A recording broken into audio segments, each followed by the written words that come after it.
For some reason, I'm really drawn to stories of people who are supposed to recognize someone, and yet they don't recognize the person right in front of them. One of my favorite family stories about this is when my sister and her wife were on the island of Lanai. They were there deciding that they wanted to splurge and stay in one of those nice, fancy hotels. And one of the first things I know my sister likes to do is to check out the pool. So she hops in the pool, and lo and behold, Joe Montana of the San Francisco 49ers is the other person in the pool. So, if you don't know who Joe Montana is, you can ask my sister, because she now knows. But anyway, my sister's in the pool, and she's just having this wonderful conversation with Joe Montana. And, this was back in the late 80s or early 90s, and Joe Montana had already been playing as the star quarterback for the San Francisco 49ers. I think he had already won at least 2, if not 3, MVP awards for the Super Bowl. And my sister grew up on the San Francisco Peninsula and had spent most of her life there and was living there at the time, and it seemed like every week Joe Montana had his picture on the newspaper. Well, my sister's in the pool just acting like Joe Montana's her best friend, of course, and Julie's out on the chaise lounge going, well, there's Allison talking to Joe Montana like they've been best friends their whole lives. And finally, after a lengthy conversation, Allison gets out of the pool and heads back over where Julie is laying down on the chaise lounge, and Julie says, well, how's Joe? And my sister said, did you meet him too? How do you know his name?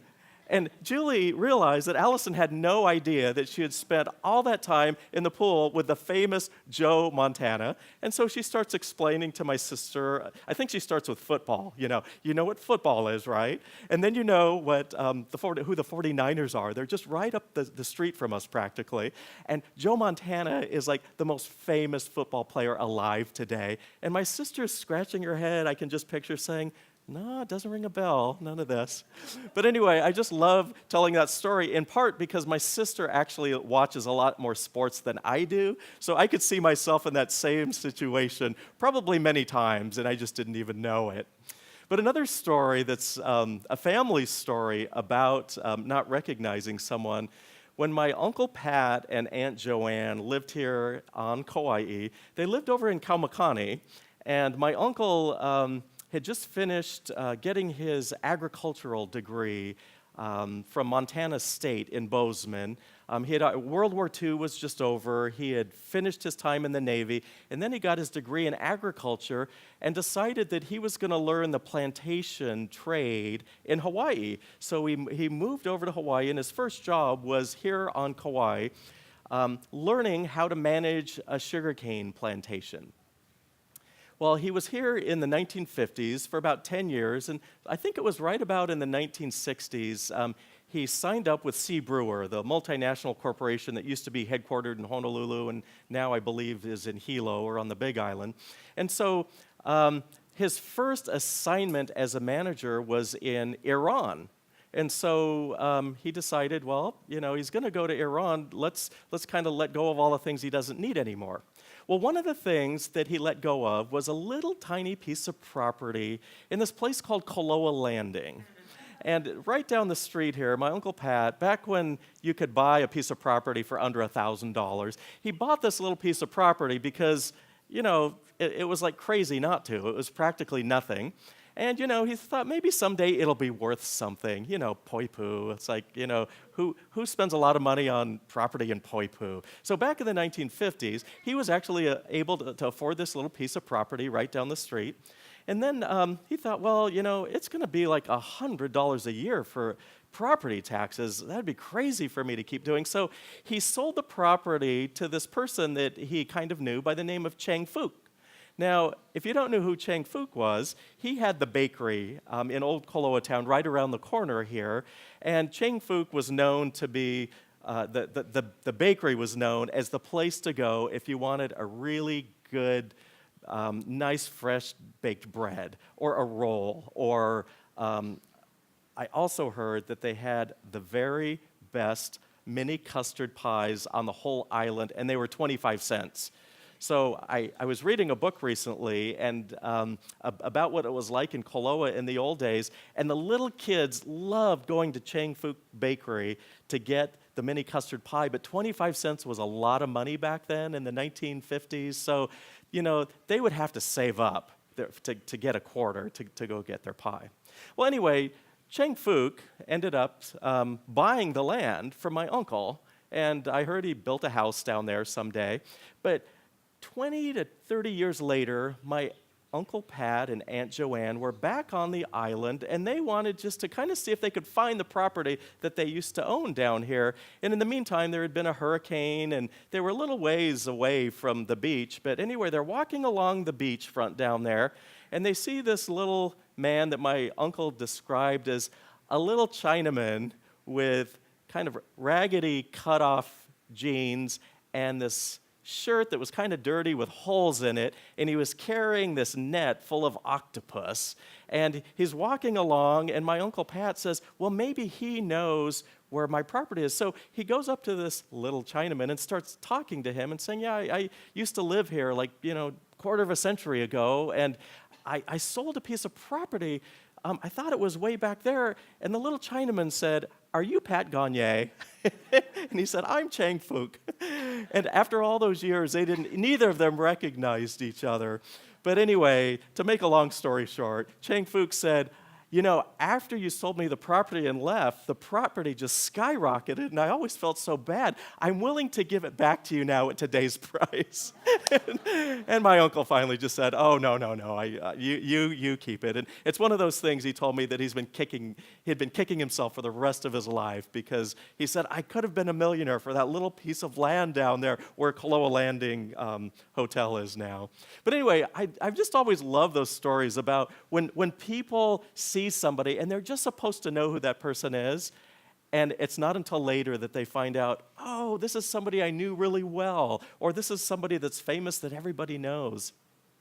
So in today's gospel lesson, in the Gospel of Luke, that's really what happened. There's these two disciples of Jesus who knew Jesus, who probably just saw him a few days before, and they're walking along on the road between Jerusalem and Emmaus, and it's about a 7-mile walk. And as they're walking along, they're talking about, guess who?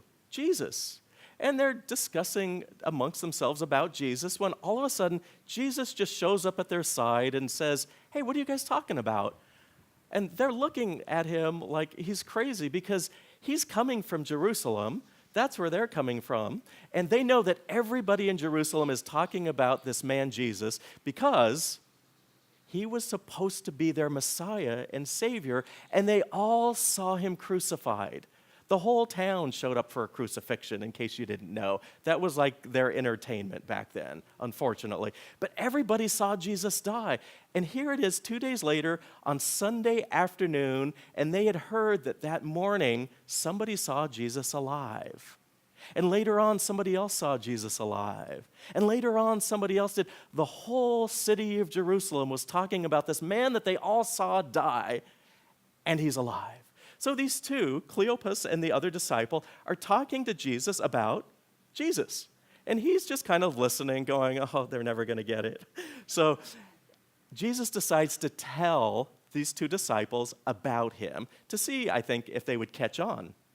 So he goes back to Moses and explains how he's the fulfillment of everything, and this is how he sees himself. And as the resurrected Jesus, he's explaining everything about his ministry, his mission, his purpose on earth.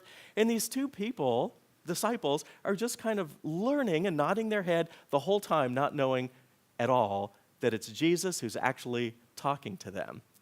Well, the story has kind of one of those funny endings when Jesus is about to keep walking, and they get to Emmaus where they're going to stay. So they're about to go in the house, and they say, Jesus, why don't you come eat with us and spend the night? I mean, it's going to be dark pretty soon. There's no point in you going on to the next town when you're here. Besides, would like to talk to you some more and introduce you to our friends. And so Jesus agrees, and he goes into the house, and they sit down for the meal, and Jesus takes the bread and breaks it, and then they instantly realize that it's him.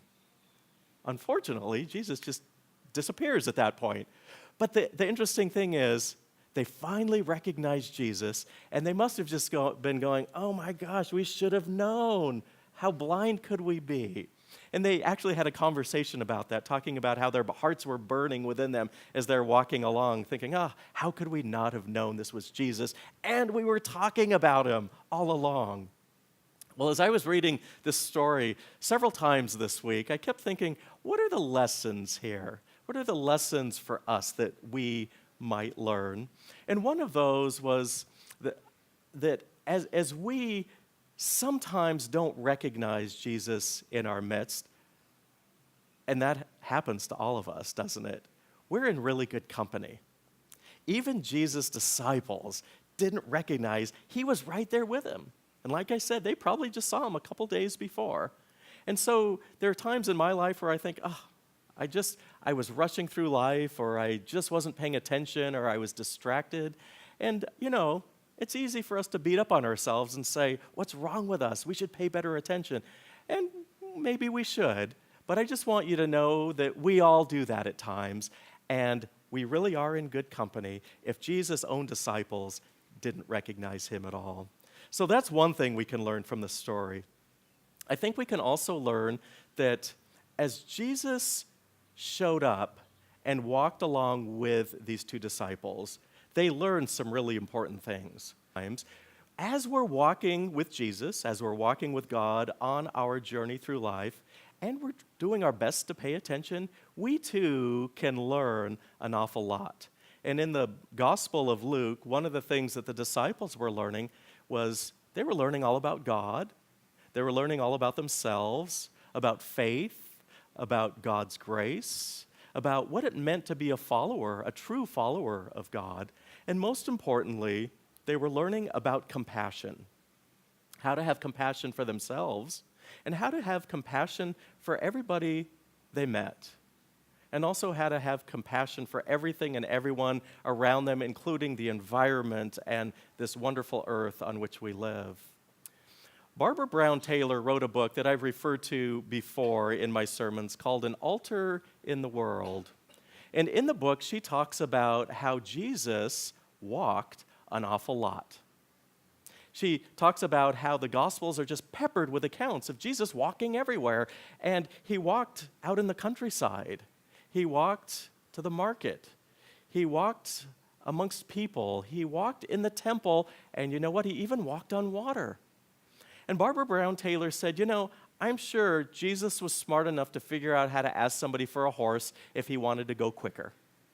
He certainly didn't have to walk everywhere. But besides that very short stint on a donkey that we read about, the Palm Sunday story, Barbara Brown Taylor said apparently Jesus walked everywhere. And because he walked everywhere, he was able to see in the eyes, the milky eyes of the beggar sitting on the side of the road.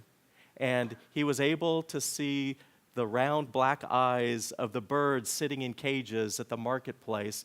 And Barbara Brown Taylor said, if Jesus was constantly in a hurry, always thinking about the next thing and the next accomplishment, he would have walked past all of these people and all of these things with a blur. And she goes on to say that so much of what we do in church today is we talk about all the things that Jesus did. We talk about all the things that Jesus taught, but we rarely talk about the pace in which he did all that. And we know that in our busy lives, sometimes we just rush from one thing to the next. Barbara Brown Taylor encourages us to learn from this story and from all the stories in the gospel to follow the example of Jesus, to slow down a bit, to walk with intentionality, to look at people in the eyes when we pass them and when we talk to them, to look around us. And she says the beauty of it all is that no matter where we happen to be in our lives and on our journeys through life, we are walking on holy ground. Because she reminds us wherever it is that we're stepping, whether it's on the ground, the actual earth, or here on Kauai, on the sand or on the grass, or wherever it is we're walking, Barbara Brown Taylor reminds us that God is there in every single step. So as we walk, she encourages us to pay attention Pay attention to God who is present. Pay attention to God's love that will never let us go. Pay attention. Walk. Don't rush.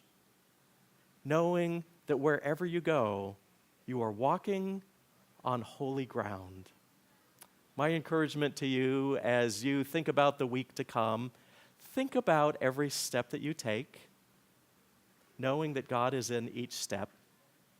Pay attention to those steps and pay attention to God and pay attention to the holiness of your life because your lives are holy because God is in each and every step that you take. I encourage you to remember that. And I also encourage you to think about the things that are your blinders that keep you from seeing God. What are the fears, the anxieties, and maybe the patterns and habits in your life that keep you from paying attention? I remember when I was ordained almost 27 years ago, I was doing an internship at a rather large Presbyterian church downtown Pasadena, California. And on my last Sunday there, before I moved to Hawaii to work at a church in Honolulu, the youth choir, we had a wonderful youth choir, teenagers that just had these incredible voices. And they sang a song to me that I can't sing, but I can still hear the tune in my head and their words. And it just went over and over and over, slow down. As you walk through life, slow down. As you're going about your ministry, Alan, slow down. As you do everything, as you visit with people, slow down. And oftentimes when I'm going through life, sometimes when I'm right here at church, I hear those same words of those wonderful kids back in Pasadena saying, slow down, an invitation to slow down. And I invite you as well to slow down a bit, pay attention to God, pay attention to the sacredness of every step you take. Amen.